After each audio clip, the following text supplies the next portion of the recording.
Ladies and gentlemen, welcome to the James Skrmetta Show podcast, presented to you by Macard Anderson and Associates, PLLC. Woo, baby. We are recording this thing late.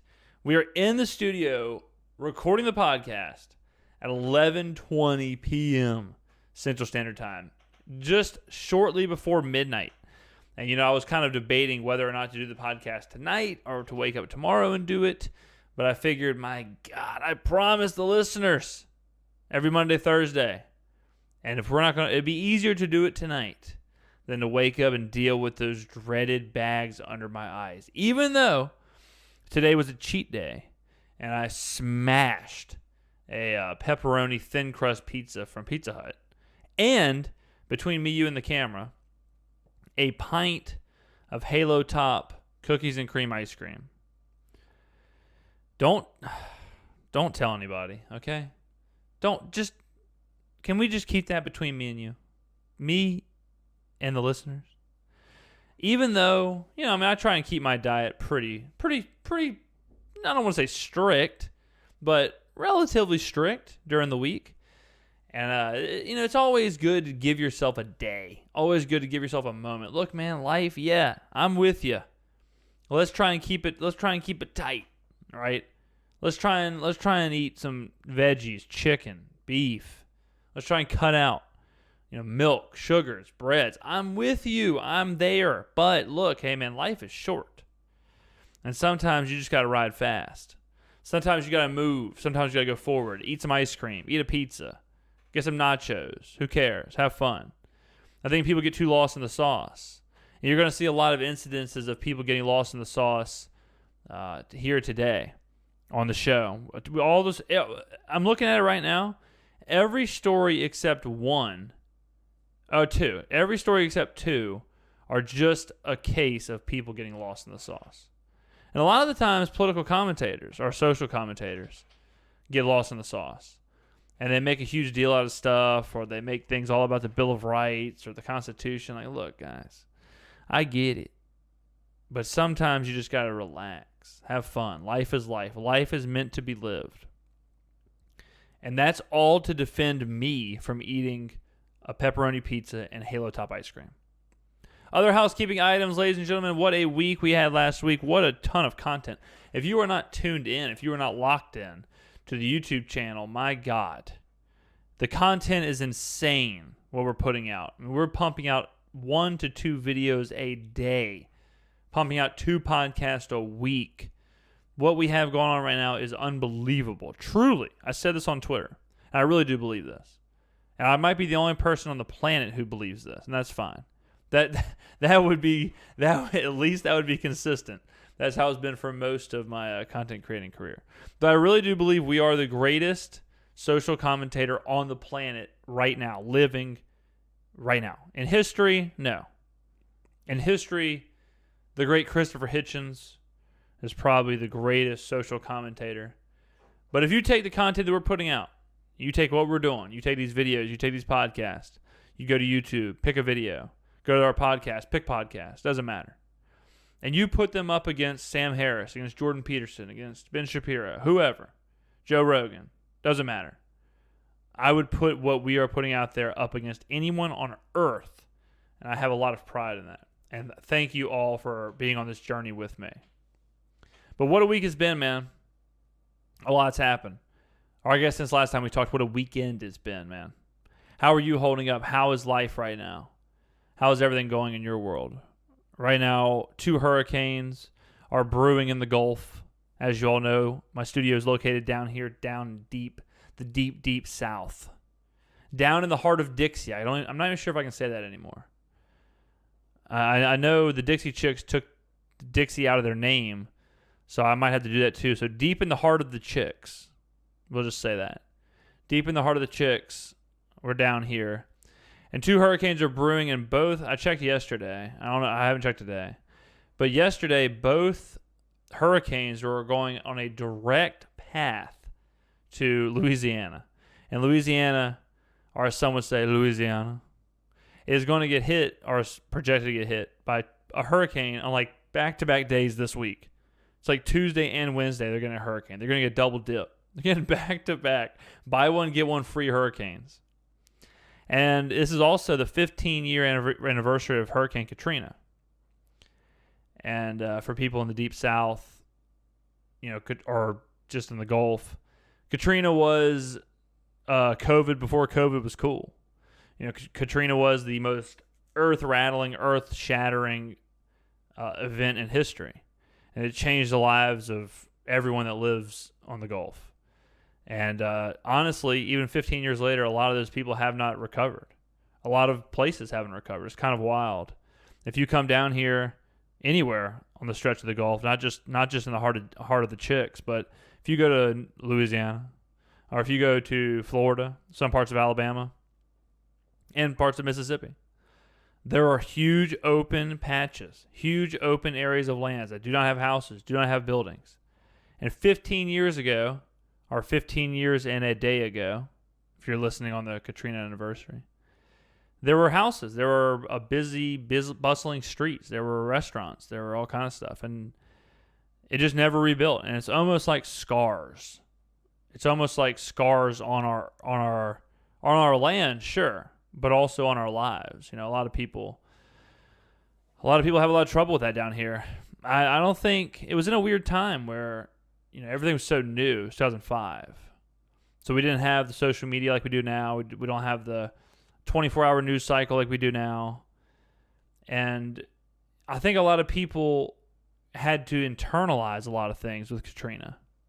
A lot of people had to internalize what the hell they were seeing. They had to internalize their entire city, their entire region, their entire life be completely swept away. I remember, I was not planning on talking about Katrina on this, but I remember whenever my family was dealing with Katrina, a bunch of my family went to Destin, Florida. And I get them mixed up now, but we went to Destin and Orange Beach. And I think we went to Destin first and then went to Orange Beach after. But we were in Destin when Katrina hit. And it was like me, my aunt, my mom, my sister, my cousins, my grandparents. My grandparents were supposed to stay. And they were a last second decision to go. And their house got like 4 feet in Hurricane Camille, and they weren't that worried about it. I had helped board up their house earlier in the day, whatever. And I remember, I'll never forget, we were sitting at an Outback. We were sitting at an Outback steakhouse. This is after Katrina had already hit. And we were eating or whatever. And my dad had stayed back. He had stayed at my house, just kind of watching the house. And our house got no water in Camille, and we got over 10 feet in Katrina. And he was back, and so, they would call him and get kind of notices of how everything was going, and, things were pretty touch and go. You couldn't really get everywhere after the storm. No one really knew what was going on. There was no such thing as an iPhone. There was no such thing as, Twitter or whatever. So he was only going by what he saw, because there was no TV. There was no way for him to know what the scope of the damage was. So every once in a while he would go and drive. Well, we didn't have cars, so he would go and walk through town or, whatever, get a bike or something and go around. So eventually he made it down to where my grandparents' house was, which is called the Point. The Point was the region of the city. And it was a big time area. It was casinos down there. There was a ton of houses, churches, businesses. It was a hustling, bustling little area. Place that I grew up in, really, because my grandparents were there and I stayed there a lot.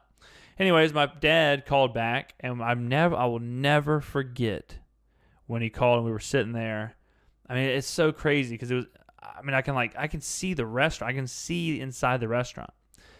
And he called and they asked, how the house was, and he responded, "Oh, there's nothing." And everyone was so shocked at what that meant. They're like, "What do you mean there's nothing?" And he was like, "There's nothing. There is a slab." So you're saying the house is gone. And he said, "I'm not saying the house is gone. I'm saying the whole point is gone."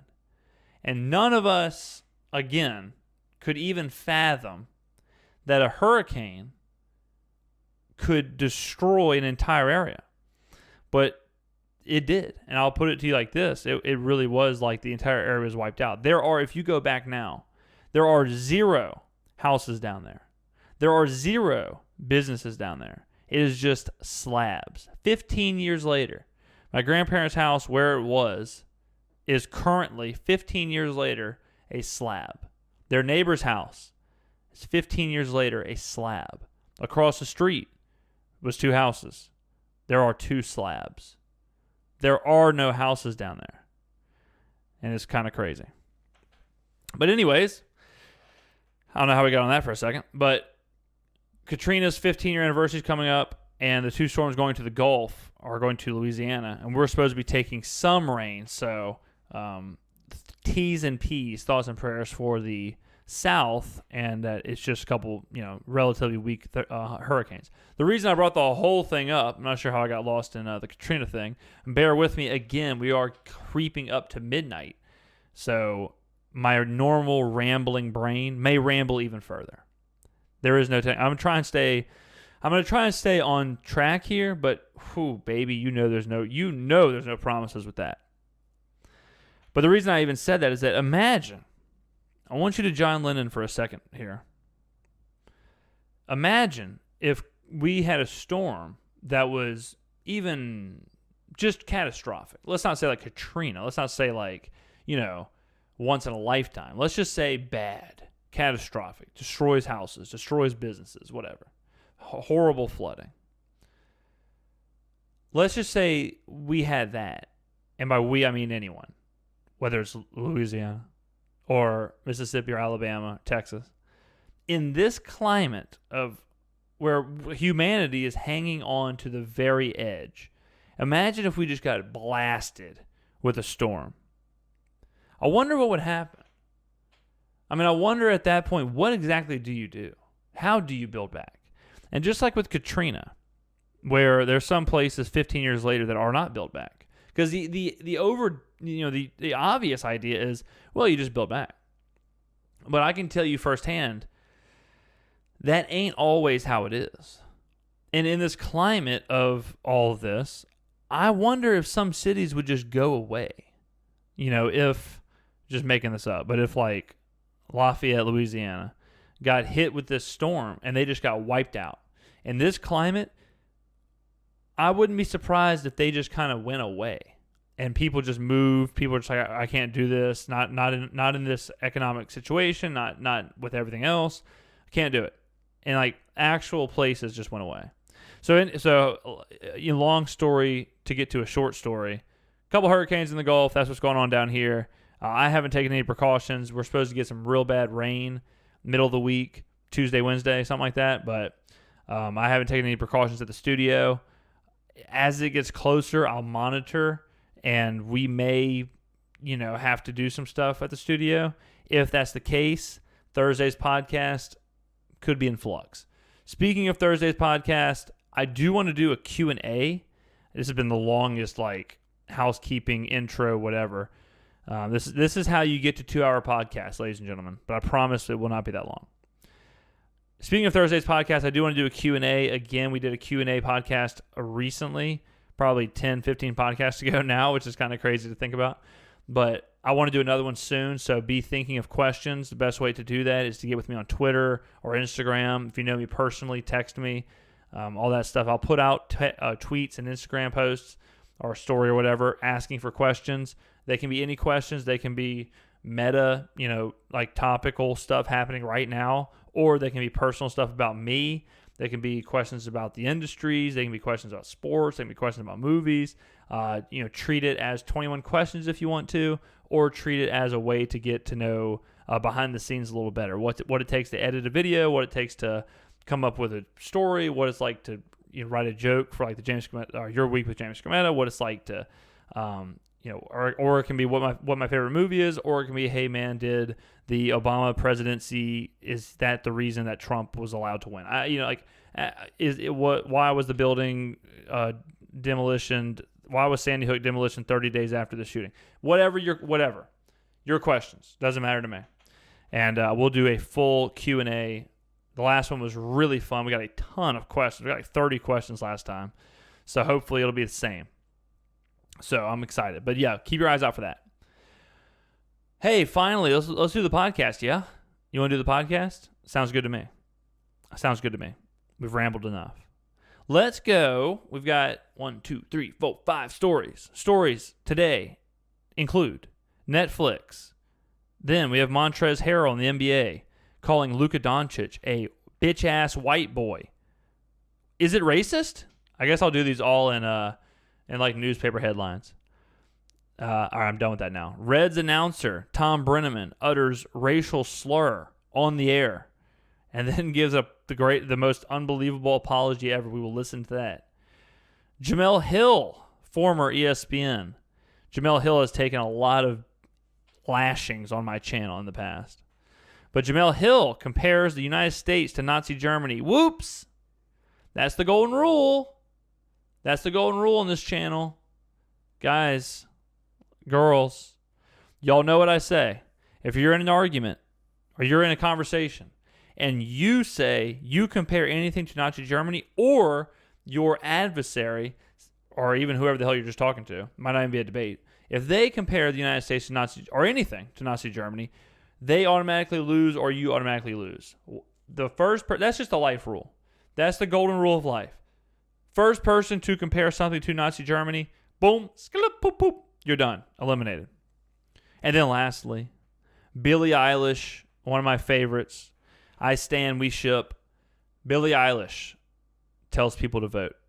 What that really should say is, person who has never voted before says to vote. We'll get to that. Let's go with Netflix first. This is a crazy story. Netflix has released a show called Cuties, and it's a French film, and the French film won a Sundance Award or whatever. The French film is called like Mignons or Mignons or something like that. And fun fact, I actually have a minor degree in foreign languages, French, and I cannot speak French. I never made worse than a B in a collegiate French class. I don't even know if I can count to 10. Un, deux, trois, quatre, cinq, six, and that's about it. Then I start blending Spanish in there. But every once in a while I go on Duolingo and I try and relearn French. But man, you gotta stay on it. You gotta stay on it. Foreign language is one of those things where if you don't do it every single day, and I mean like change your Facebook, change your radio stations to like that language, see it, hear it, ingest it every day, you'll lose it. I do so good on Duolingo for like 2 weeks that I don't do it for 2 weeks and I'm screwed. Or as they would say in French, les screwed. But anyways, there's a French film called Mignons. Here is the Americanized version. So if you don't know how this works anyways, a lot of the times movies will come out in France or Spain or Italy, whatever, and then they'll be remarketed and repackaged for other places in the world. Not everything is packaged and marketed the same. Some places have stricter censorship laws. Some places are just different. So, The Lion King can be marketed in America very different than in China. Okay, so if you didn't know that was a thing, it's a thing. Movie posters are different. If you go to Japan, movie posters are very different than they are in America. And so this is normal. So in America, this film is called Cuties. Here is the Netflix. This is from Netflix. This is their description of the show. Amy, 11, becomes fascinated with a twerking dance crew. Hoping to join them, she starts to explore her femininity. Yeah. Okay, I feel like I read that right. Hoping to join them, she starts to explore her femininity, defying her family's traditions. So, people are pissed. Now, here's the catch. The French version is that the show is all about the over-exploitation of minors and the over-sexualization of them in TV shows and movies. So that's like the idea of it in French. So here's the exact thing. French producers who made this movie say they made it to show how disgusting it is that 11-year-old girls are being sexualized in social media. It is meant to be a critique of such actions, not a show or endorsement of it. Okay? So that's the whole idea, right? And every actress in here is 11. A lot of the times, you'll have like a 13-year-old person, but in the movie, it's played by someone who's 22 years old. But every single person in this movie who is supposed to be 11 is 11. And I ain't talking about Millie Bobby Brown. I'm talking about actual 11-year-old girls. Now, I'm not going to show the trailer. The trailer got a lot of flack. I'm not going to show the trailer. And I'll explain why. But I will show the photo. If you're listening on iTunes or Spotify or any of the hundreds of places our podcast has been picked up, our podcast is picked up basically globally now. Anywhere you find podcasts, there are some. I get emails now from podcast networks I've never even heard of, who say, "Congratulations, we need you.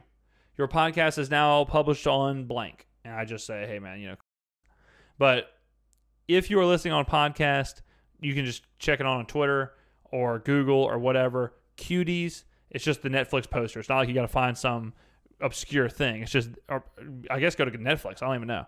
But just they have it. So we'll go ahead and show that, and then we'll talk about the whole damn shebango. So as you can see, I mean, this poster is 11-year-old girls in incredibly provocative poses, wearing crop tops, and they look like they're in Bring It On. They look like they're Dallas Cowboy cheerleaders. I mean, the person in the back left is like mid-twerk, right? Now I'll compare it with the French version. The French version is very different. The French version is just some girls walking up a road. They're all clothed. There's really no twerking involved. Funny, because in the French marketing, twerking is never mentioned. In all the other marketing, this is not how this is. The only market, the only demographic that this was done was in America. Is that Amy, 11, becomes fascinated with a twerking dance crew. Hoping to join them, she starts to explore her femininity, defying her family's traditions. That sounds a whole lot different than a critique of how girls are being sexualized on social media and a critique of such actions. Very different. And what this shows you now, the question, this became a real hot topic. This became a really hot topic. And Netflix came out and actually spoke against it. So Netflix came out and said, this is a tweet on August 20th, so 3 days ago. "We are deeply sorry for the inappropriate artwork that we used for Mignonnes/Cuties. It was not okay, nor was it representative of this French film, which won an award at Sundance. Irrelevant. Not sure why they put that in there. We've now updated the pictures and description." Okay? So the problem is, obviously, the problem is Netflix and the marketing. The problem is the Hollywood decision to look at this and say, okay, yeah, let's go. The problem is not the movie. I have not seen the movie. I will not watch the movie. But the problem is that Netflix, you got to think, you got to really step back. So let's really step back here. So Netflix is not just like 10 dudes, right? It's not just like an intern handling their social media. If Netflix hands you the keys to their social media, you're a pretty big player. If you're in the marketing room and you're designing the posters for Netflix shows and Netflix movies, you're in a pretty powerful position. Okay? So you got to think about how many people said yes to that poster. You have to think of how many people said yes to that description. And you have to think about why they said yes. So let's ask ourselves, why do you think they said yes? What are the reasons? Play devil's advocate. Play devil's advocate with me right now. And if you're in your car or you're listening at home or on the treadmill or whatever, why do you think they would have greenlit this? I'll play devil's advocate while you're playing devil's advocate. And we'll just kind of bounce ideas off each other. It's a very interactive podcast today. One of the reasons is you could say, well, they are trying to really lean into the over-sexualization to drive home the point. Okay, perhaps. But I feel like that's not the case because it's not mentioned ever. So all of a sudden, is it like, well, is that supposed to be a twist? If it's a twist, then that doesn't really fix who's clicking on the video, right? Who would click on this video? Let's do that. Who clicks on this? 11-year-olds, twerking, dance crew. Who clicks on this video? Because this isn't Dance Moms, right? A lot of people watch Dance Moms. A lot of people did that. A lot of people watch those shows. But they watched it for the drama. They watched it for, I think her name was Abby, the leader of the whole thing. They watched it. They didn't watch it for the twerking girls. But if this movie's description is 11-year-old becomes fascinated with a twerking dance crew, hoping to join them, she starts to exploit her femininity, defying her family's traditions. Honestly, what this might be is just some kind of like sting operation. Like if you click this video, Chris Hansen might pop up through your wall like the Kool-Aid Man. And instead of the Kool-Aid Man busting in and going, oh yeah, it's Chris Hansen, and he's busting in and saying, go to jail. If you watch this movie, Netflix got that ass. If you, liked or watched the trailer, gotcha. So it might just be a big sting operation. If that's the case, hey, you know what? Well done, Netflix. If it's not a sting operation, what the hell is this, Netflix? And what the hell are people watching? I mean, let me just put you into a fly on the wall. Let me ask you this first. What is the appropriate household watching this movie? This is a tough one. It's a real tough one. Because the first answer is, well, it's probably appropriate for like 11-year-old girls. Okay, but is it? Because now the movie, obviously by the posters, are showing 11-year-old girls twerking, wearing crop tops, whatever. So now it's like, is that appropriate for 11-year-old girls? Probably not now. Okay. Well, who the hell is it appropriate for? Who is supposed to watch this movie? What is Netflix putting out there? What is this? You can't look at this photo. You cannot look at this poster. And I implore you to go look at this. I implore you to go look and to go see. The poster that if you want to find it, the way that I'm looking at it is on this YouTube video I saw of a critique on it. They show a tweet. The tweet is from @Yeet, YEETDERE.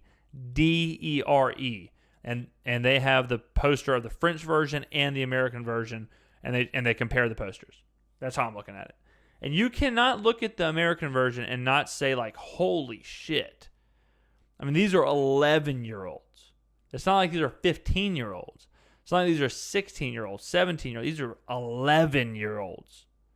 That is crazy young. Crazy young to be in that photo or dancing or twerking or whatever. And the real, look, I'm not going to sit here and start, I'm not going to, it's too easy to be like, oh, well, this must mean that Netflix is run by pedophilia lizard people who are trying to destroy the American households with this kind of propaganda.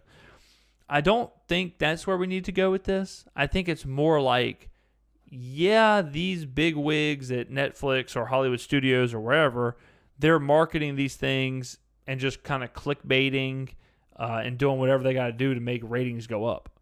If you're not familiar with clickbaiting, on YouTube, clickbaiting is a real big problem where people make the thumbnail either really provocative or really just kind of crazy, and then people click the video, and it's not like that at all. It'll be like, pictures of a girl in a bikini and, big letters say like WTF, and then you'll have like a helicopter exploding, and then you click the video, and it's a 4-minute video of some dude with a webcam in like 360 pixels, and that's it.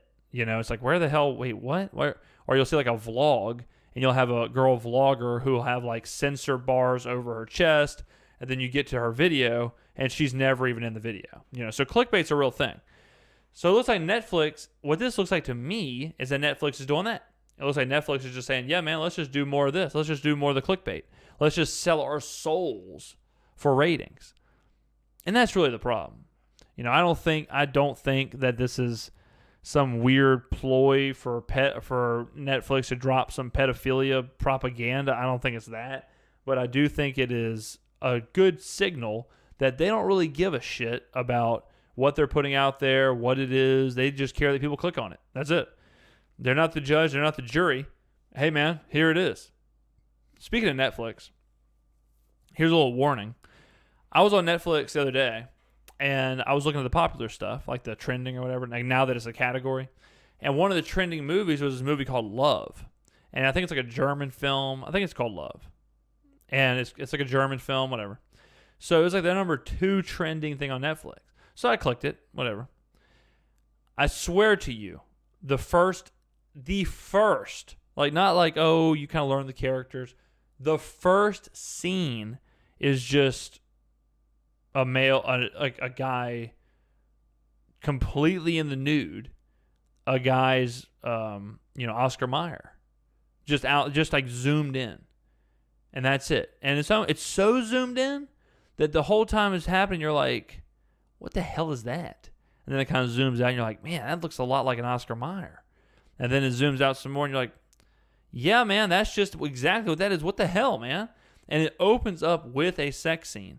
And the film, lo and behold, is like a really controversial, provocative German film about like this couple who have kind of this open relationship, and through like all these sexual kind of situations they kind of find themselves. Well, I'm not going to get into it. But the film was controversial and I guess famous because it's pornography. I mean, it is like actual intercourse filmed, like, it is pornography. There's no other way around it. I mean, I don't know how else to explain it. It's pornography. But it's on Netflix. And like Netflix now has become like YouTube, where Netflix just puts stuff up there and it's like, hey, here it is. If you want to click on it, you can click on it. If you don't want to, whatever. If it's pornography, it's pornography. If it's 11-year-olds twerking, it's 11-year-olds twerking. Whatever. It's Netflix, baby. Give me $14 a month. And it's kind of weird that it's like that because, you can watch, for $14 a month, you can watch everything from Jurassic Park, good, to Horton the Who and the Snorlax, or whatever, Dr. Seuss movies. Okay. Then you can watch some Lion King. All right. Or you can accidentally click on Love, and next thing you know, you're third wheeling in a softcore porn. And honestly, it's not even softcore. You're third wheeling in a hardcore porn. And like now they're throwing cuties out there.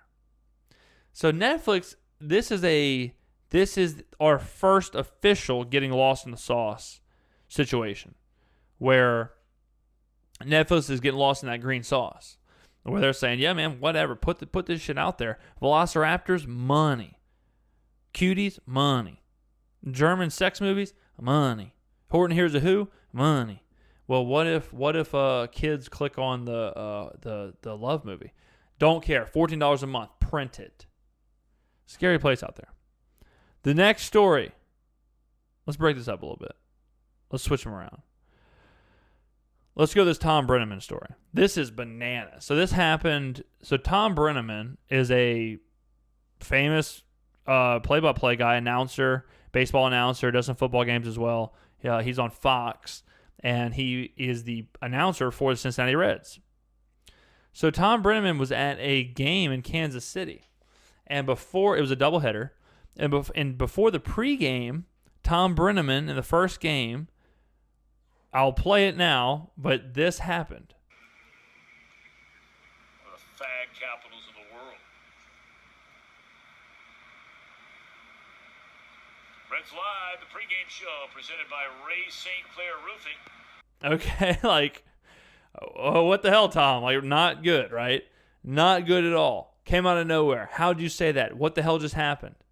So that happens, and obviously he doesn't know he's on air. Obviously he doesn't know the mic is hot. And so Tom goes to, he's announcing the doubleheader.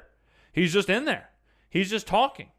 And can you imagine He's talking in the doubleheader. He's announcing the game, and his phone is probably blowing up. He was trending. And Thom Brennaman probably is not trending very often. Thom Brennaman is all of a sudden getting Twitter alerts, all this other stuff's happening. And his producers are probably going crazy, right? And so in the 5th inning of the second game, in the 5th inning of the second game, now let's back up a little bit. So he did the entire first game.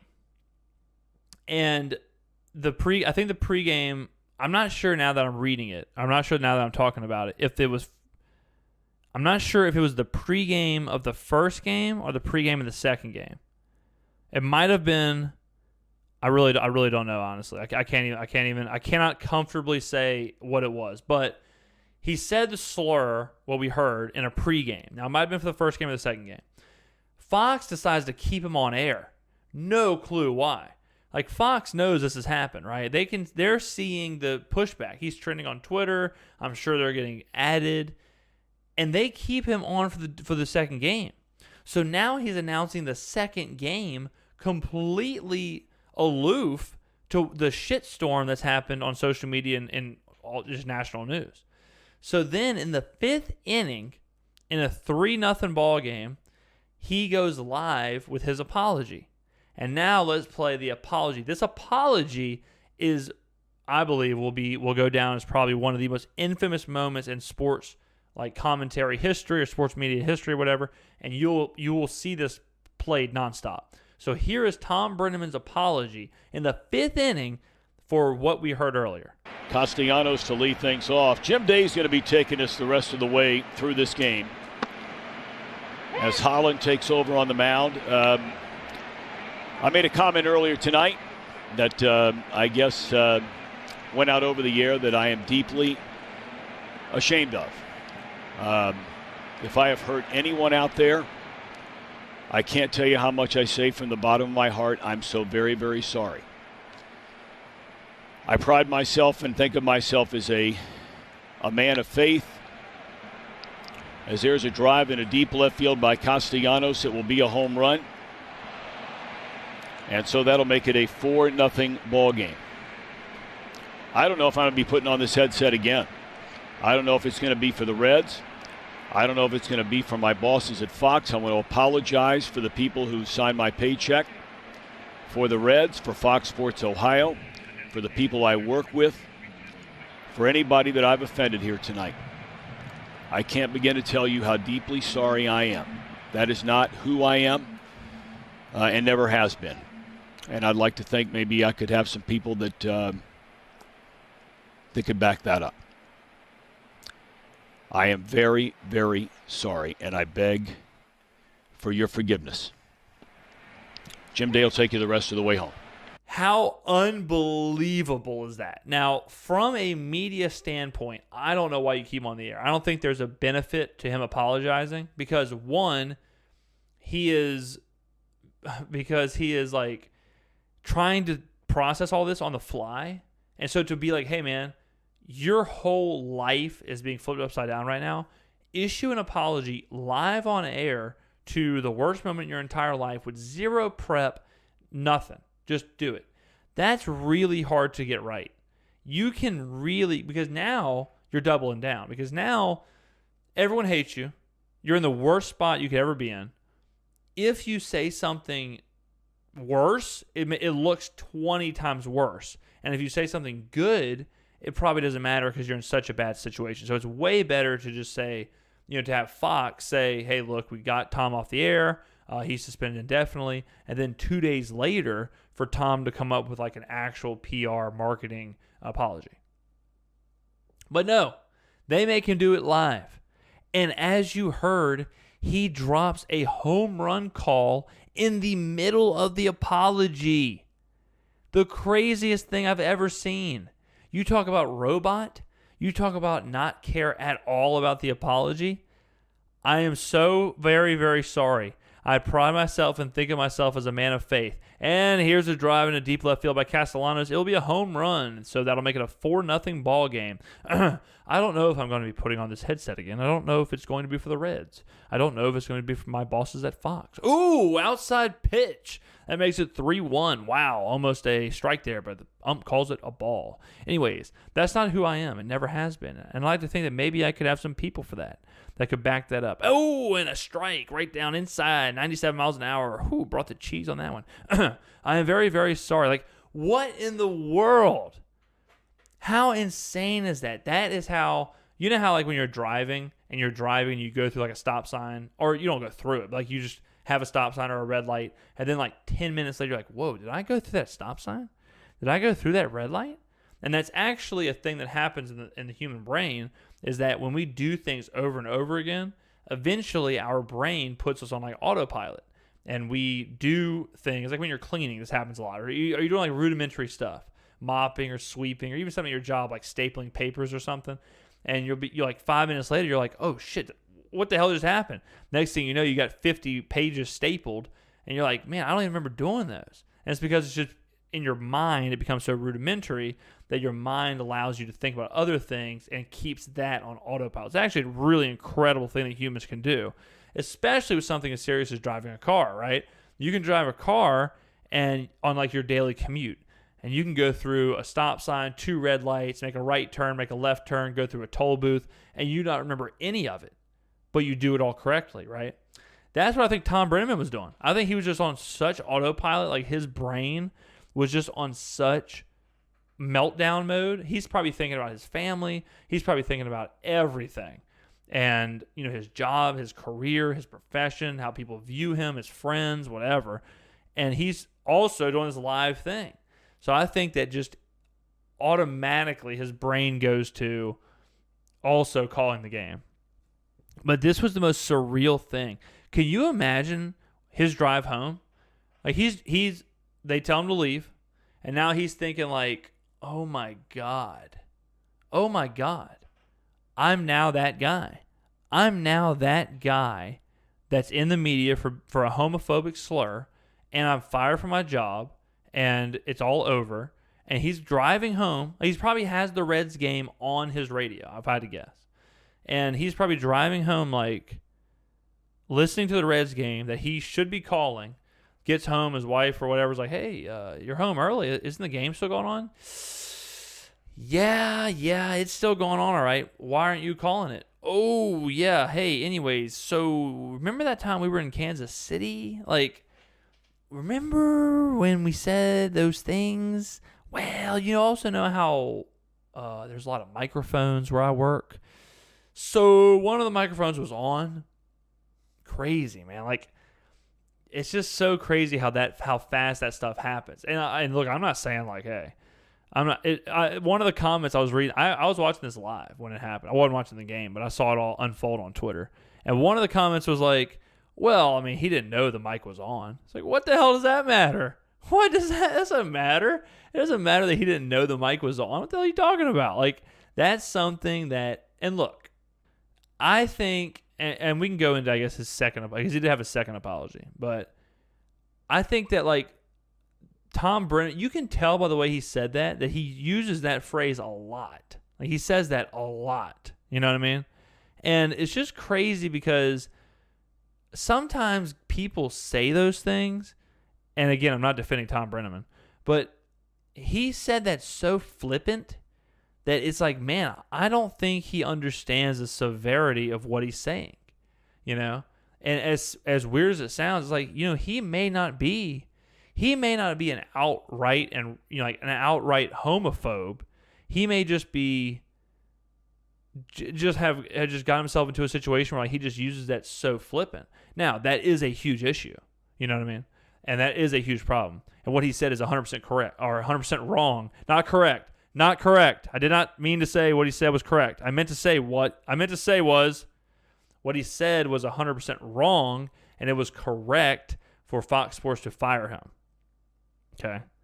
If that doesn't show you, like that little mess up we just had, that little dyslexia, then I say dyslexia. This is the worst day ever. I'm over here saying that Brennaman's correct, and I've got dyslexia. That little moment of dyslexia right there where I flipped the two words up in the sentence, Most people would edit that out. Most people would cut that out. But y'all know I don't edit on this show. Y'all know I don't have a script on this show. So what I was saying was, before all that happened, what I was saying was, it's kind of crazy for Brennaman because this is probably just a habitual thing he says that is an awful thing, but he may not even realize how awful it is. So he's just throwing it out there, and he gets canned for it, suspended, fired, all that stuff. And he probably isn't even like a homophobe. He's just naive of the whole situation. And that's what happens. That's when you get lost in the sauce. When you're so out of touch and you are so unevolved and you cannot get into, it's just like when people in sports used to say, there used to be a commercial, an ad campaign. And this was a really common thing. This happened on TV shows. And I'm not talking about like a long time ago. You can find this stuff in like the past 10 years where people in shows would say stuff like, "Oh man, that's gay." Like stuff like that. And there's a wrestling video. I don't know if I'll be able to find it for the show. I'll try to. So if it does pop in, then it's a wrestling thing. If not, it's a super niche wrestling thing. But the promo, the guy talks about, I think he says queer. And this is on like WWE television. It's kind of the same with blackface, where you heard that a lot. When I was growing up, I heard that a lot in TV shows or movies or whatever, of people saying, "Oh, that's gay," or "Don't be gay," or whatever. And now you would never say that. Like now it's very derogatory. Now, it's real bad. In the 90s, when people said that kind of stuff, it's like they probably weren't homophobes. That was just this weird word that was kind of commonplace and kind of in like that societal bubble. And then as it evolves, people are supposed to evolve with it. Like I would never say that now, right? Like no TV show or movie would have that phrase in there now. You got to evolve. You absolutely have to evolve. And I obviously don't know Thom Brennaman. He may just be an outright homophobe. I don't know. But it goes to show you have to evolve. And, if you do not evolve, you will certainly get lost in the sauce. And that is not where you want to be. It's where you get caught with your pants down, metaphorically. That is not where you need to be. Next story. Or let's actually do our ad read. Ladies and gentlemen, you know who doesn't get lost in the sauce? The good folk at Mac Hard Anderson & Associate, PLLC. It's so funny. I was just having a conversation about Mac Hard Anderson & Associates, PLLC, with a friend of mine. And I know I've told this story before. Or I actually haven't told this story before, but it sounds a lot like a story I've recently told. People love the ad reads for Mac Hard Anderson & Associates, PLLC. It's funny because, not every day you're going to have an 18-wheeler collision, but people know the name Mac Hard Anderson & Associates, PLLC. A friend of mine texted me last week after the podcast, and he was like, "Man, I'm so pumped for the next podcast because I'm so pumped to hear about the good folk at Mac Hard Anderson & Associates, PLLC." And guys, I love that. Look, I've told y'all before, I don't want y'all to be T-boned by an 18-wheeler. I do not want y'all to have fire loss. I do not want y'all to have termites invading your household, eating your walls as you sleep, probably crawling all over your forehead. I don't want you guys to have an offshore injury. I don't want y'all to have inshore injuries or, onshore injuries. I don't want y'all to have contract business disputes. But I love the fact that the listeners and viewers of this great show that we have here, I love the fact that y'all know if you do have those situations, if you do get rear-ended, and that can be in a car, that can be offshore, whatever, that you know who to call. And damn it, the number is 601-450-1715. The website, you already know it. Say it with me. Say it with me. MacHardLaw.com. Right now, let's go. MacHardlaw.com. The greatest service you can ever get. I kind of feel like we're waging a war And this is one of the few wars that doesn't fill Dick Cheney's pockets. But I kind of feel like we're running a war. I can just feel like the people who are like they were sent to like, hey man, we may need to start monitoring this podcast. The listeners are starting to get too damn smart, and you know all right, I'll check it out. And then we're throwing Dick Cheney jokes in the middle of our ad reads. So if I get pulled off the air, just suddenly, that's why. But, you know, it's one of the few wars that's not lining Dick Cheney's pockets. But we're waging a war on these damn billboard lawyers. They make me sick to my stomach. Every time I see these frauds, these phonies, these nobodies telling you they can fix your problem in 15 minutes or less. Think about how little time that is. 15 minutes. And they expect me to believe that in 15 minutes, their 23-year-old intern who's a day out of law school is going to fix my issue when an 18-wheeler ran over my legs and I don't have legs. Mans don't have legs anymore, and they want me to handle that in 15 minutes or less or one click? Bruv, 40 billion termites ate through 2,000 square feet of my house. Termites are treating my house like an all-you-can-eat buffet, okay? My house is currently a crab leg buffet, and these termites have comps, all right? I'm a casino buffet. It's brunch time, and these termites have been playing slots for the last 3 weeks straight. They're comped, son. This is $30 buffets they get for free. They about to go ham and cheese on the crab legs. We don't have enough crackers for these guys. We don't have enough plates. We don't have enough napkins. We running out of room. Okay? That's kind of happening. And these people are saying, no, dude, you can handle all that. You can handle the whole thing. The 2,000 square feet, the buffet, the crab legs, the termites, you can handle all that in 15 minutes or less. Don't call my office, though, you son of a bitch. Don't call my office, broke boy. Living under the bridge, face ass. Don't call my office, Mr. Homeless. Okay? It's not my fault the termites got in. Close your windows. But go on my website. One click, that's it. Nah. Just get that ass over to Mackhard, Anderson & Associates, PLLC. Again, 601-450-1715, MacHardLaw.com. Tell them James Skrmetta sent you or that you heard about their services from the James Skrmetta Show podcast, and they will say 15 minutes or less. I don't think so, baby. We are talking for a long time. We are handling all of this. We are intaking. We are hearing your problem. We are doing all that. We are figuring out the process, and we're not even worried. We're not even worried about the price, okay? We're doing all that on the kindness of our hearts. We're moving you to the front of the line. We're going to figure out your issue first, and then we'll get to it. Whereas these other people are giving you 15 minutes, and that's it, okay? God, I love my sponsors. Mackhard, Anderson & Associates, PLLC. The question is, would we be, what do y'all think? Would we be the number one fastest growing podcast on planet Earth with only 5-star reviews? Think about that. How many podcasts do you know only have 5-star reviews? I know one, mine. Boom. This one right here, the James Skrmetta Show podcast. Would we be a 5-star rated, probably the greatest quality podcast on the planet without our presenting sponsor? I don't know if that's the case. Honestly, I don't know.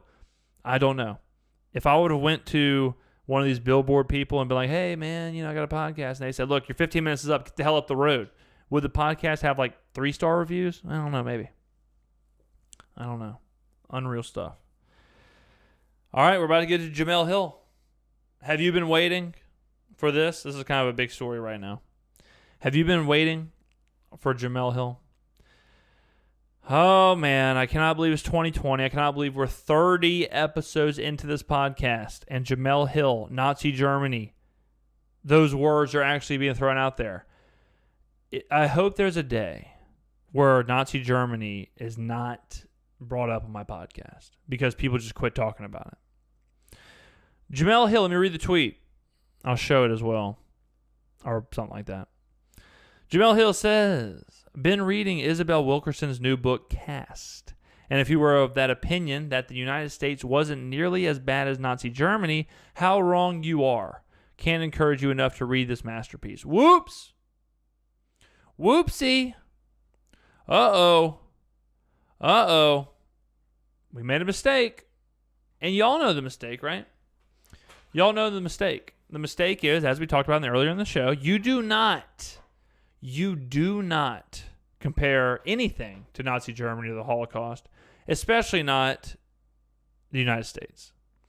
Now, Jemele Hill, well, first of all, let's try and define the book, and then we'll define what she's talking about, and then we'll slaughter this whole argument. So the book is about kind of references the caste system in India.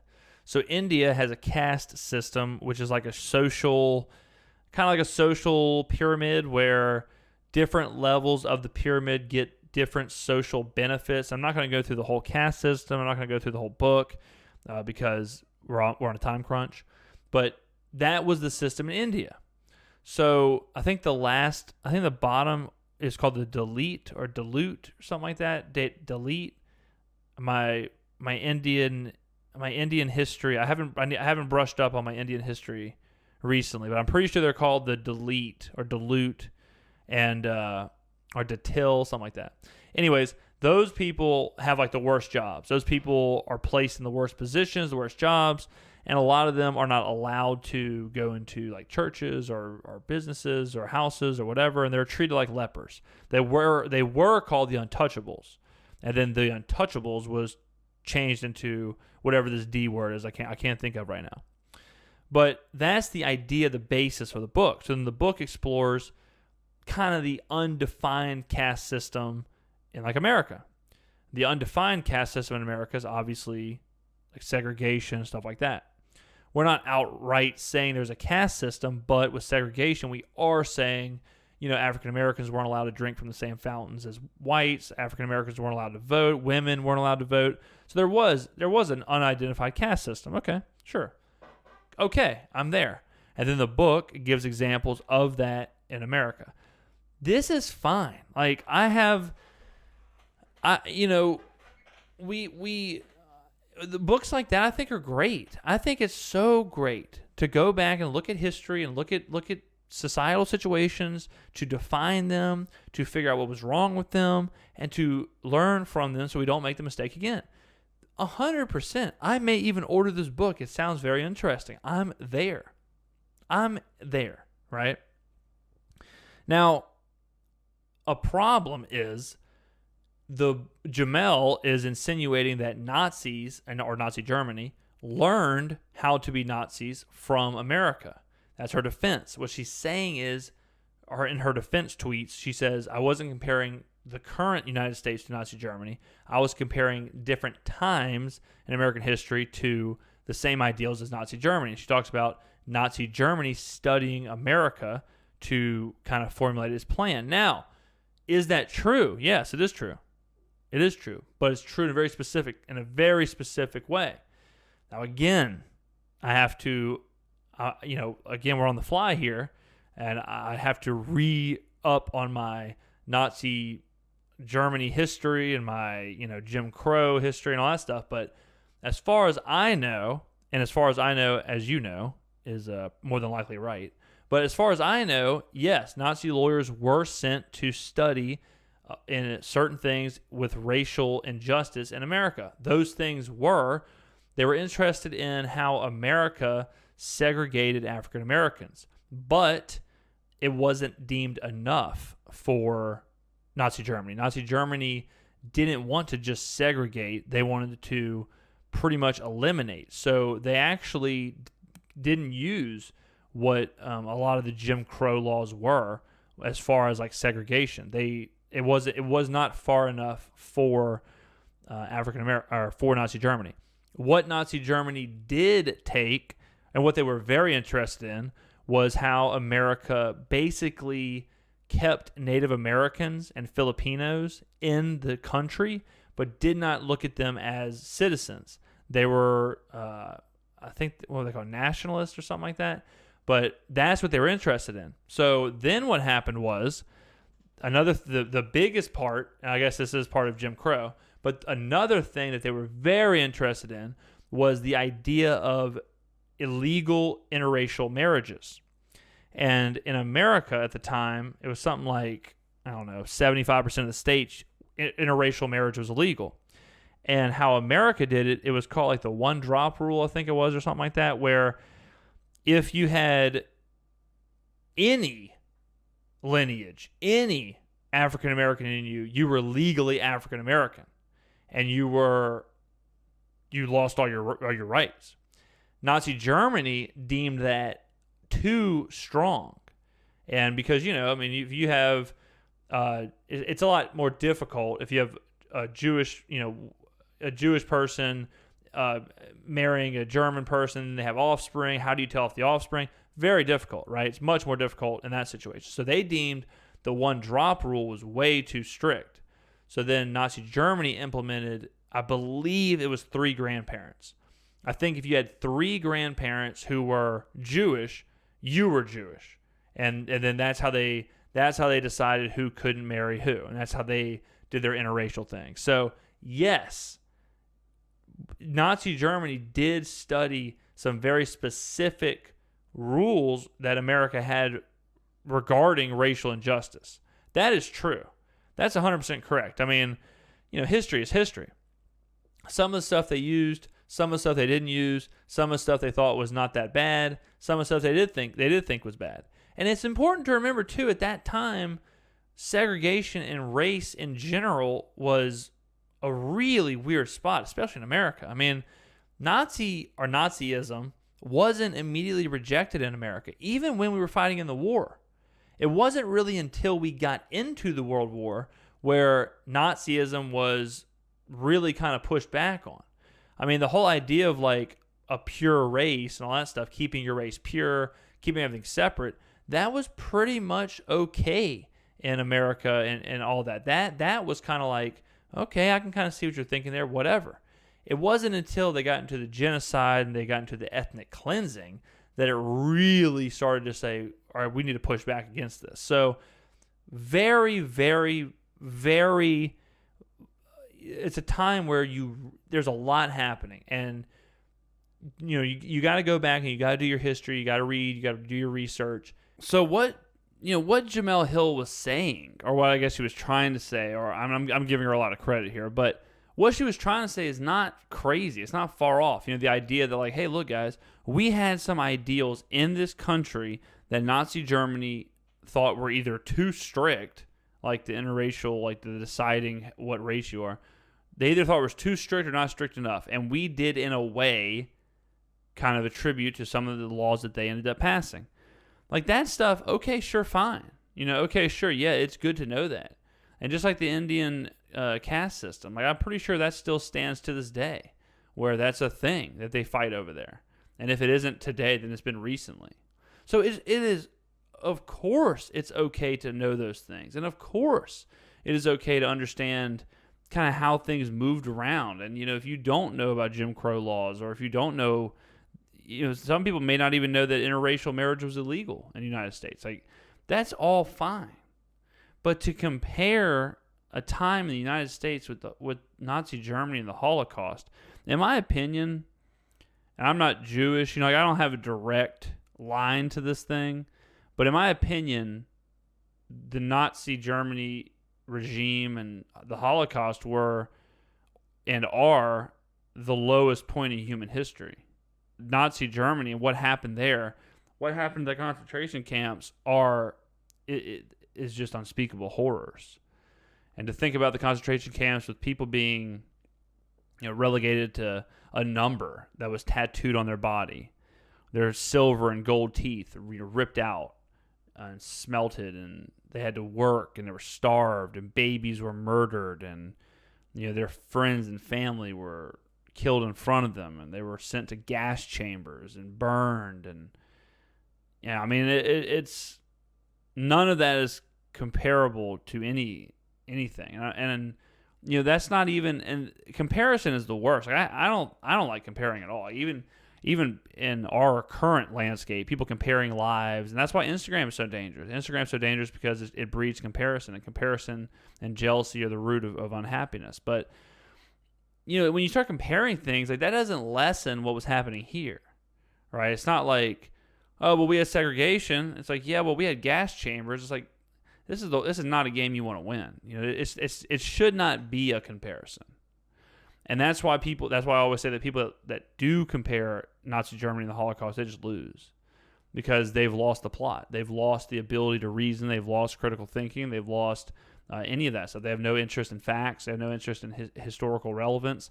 All they want to do is amplify their voice, and they want to amplify whatever point they're trying to make.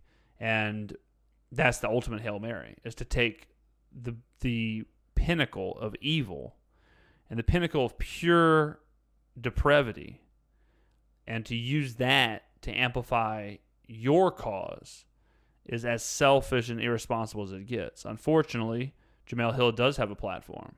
And she does have followers. She does catch a paycheck for her thoughts. So the fact that she can say something so irresponsible as that, and again, she'll defend herself. She'll say, oh, well, I was talking about, this historical time where Nazis studied what was going on in America. So, okay, well, that's right.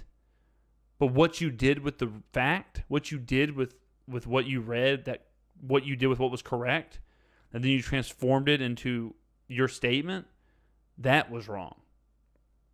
So, another example of, if Jemele Hill just listened to this podcast, I think she'd be okay. My camera, my battery died during that last Nazi Germany thing, so if you heard like a little quick cut or something, that's why. We're not editing. We just had a little battery, had to reload. Between me, you, and the camera, it is 1:23 in the morning right now, and we're still doing this podcast because I had to obviously go charge the battery and all that stuff. And so, yeah, late upload, but hey, we are doing it, guys. We're going to do one more story. Billie Eilish, we're skipping Billie Eilish. Billie Eilish, it is your lucky, lucky day, my lady. It is your lucky, lucky day. Let's go to Montrezl Harrell. I almost led the show with this, but we'll end the show with this. Okay, so Montrezl Harrell is a player for the Los Angeles Clippers. The Los Angeles Clippers are playing the Dallas Mavericks in the playoffs. Luka Doncic is a Slovenian player, very, very, very, very, very good player, 21-year-old for the Dallas Mavericks. Montrezl Harrell called Luka Doncic a little bit of a bad word, and people are up in arms about it, and we're going to break it down. So Montrez called Luka a bitch-ass white boy.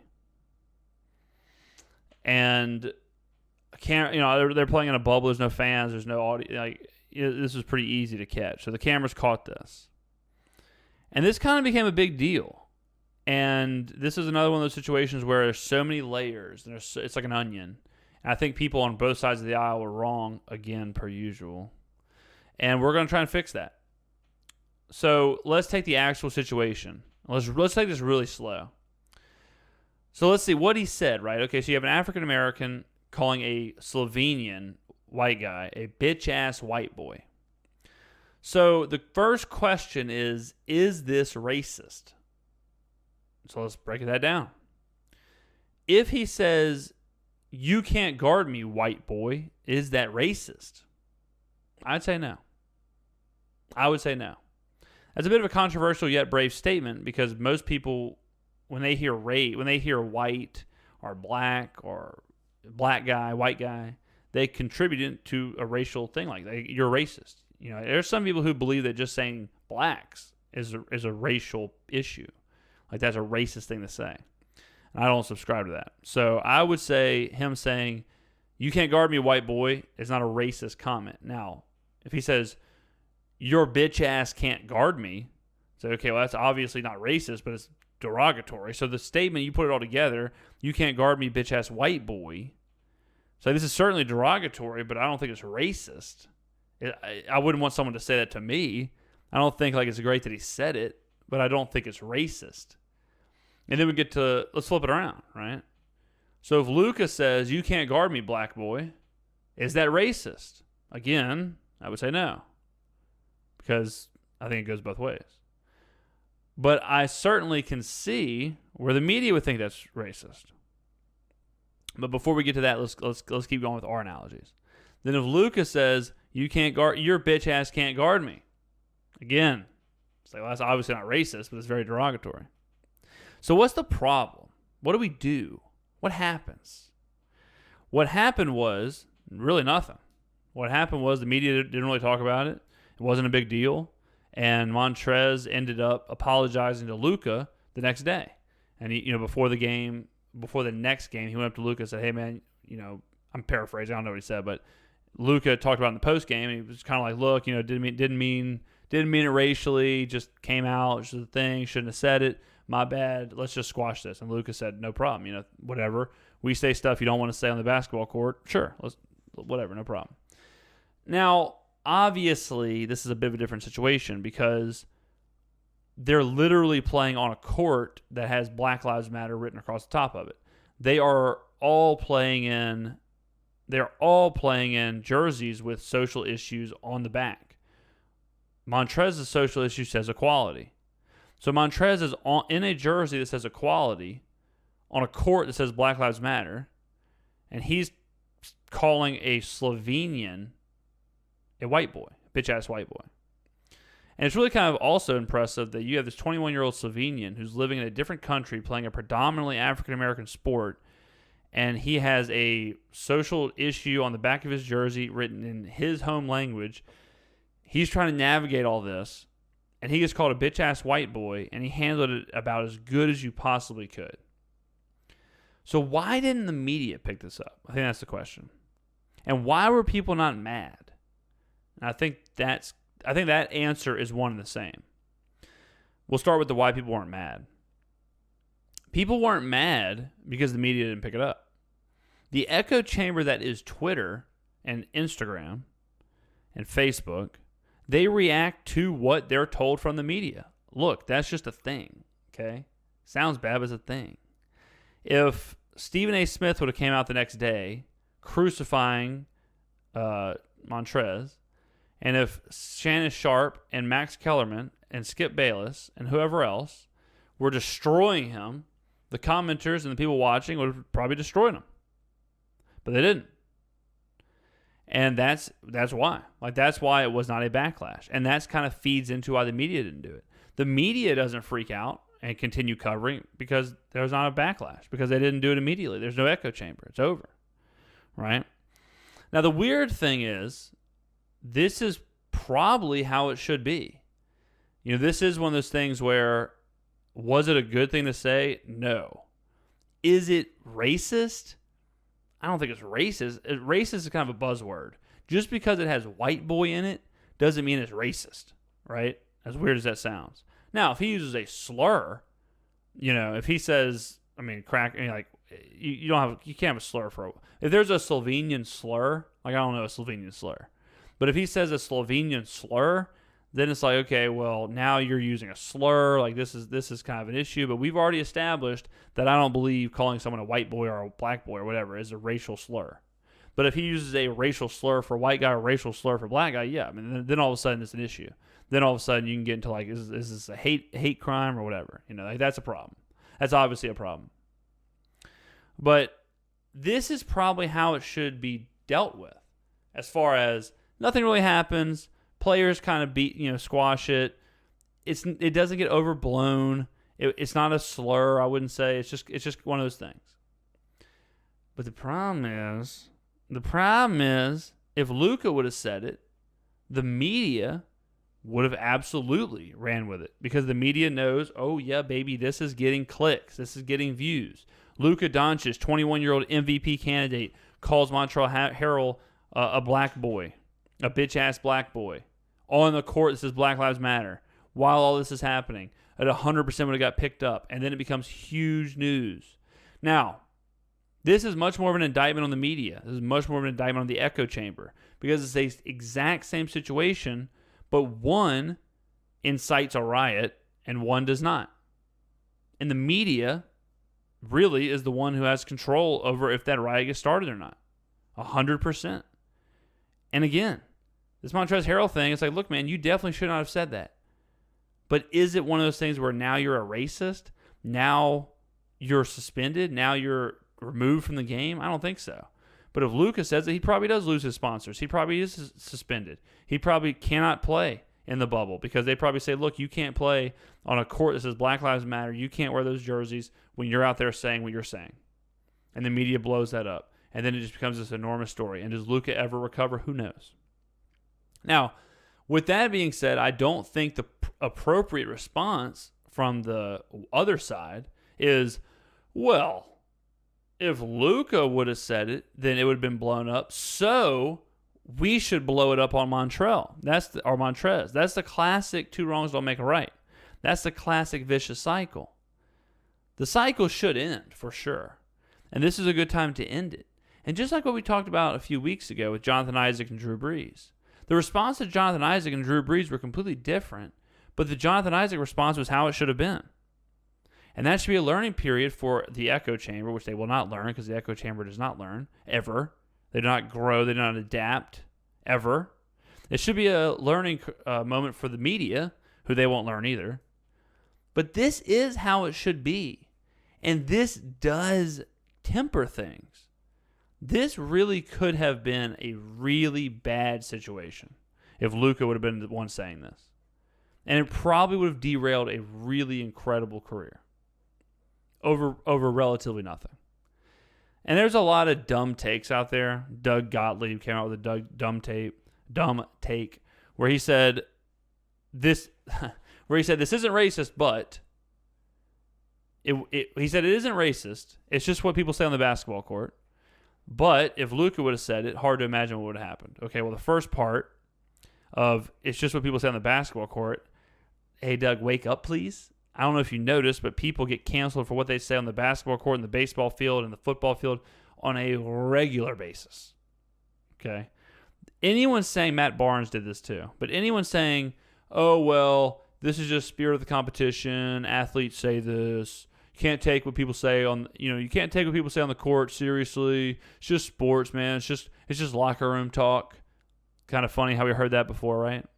And people say that it's not a thing. Kind of is a thing now, huh? But it's hard to say that when we have all these cameras. It's hard to say that when people are mic'd up. Kobe Bryant was fined for a slur he used on the basketball court. And it's one of those things where that's not true, right?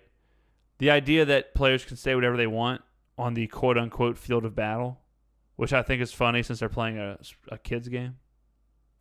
I think that's pretty crazy in today's climate. It's pretty dumb, actually, to believe that whatever is said in a sporting game is free reign when we have, infinite examples of that not being the case.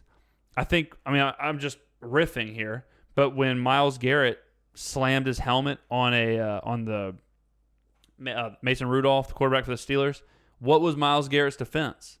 Myles Garrett's defense was that he said the N-word.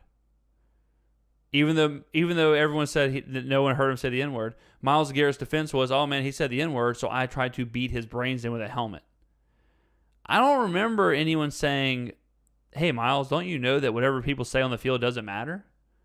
Don't you know that, bro? It's kind of interesting. It's probably because that's a really, really, really dumb take.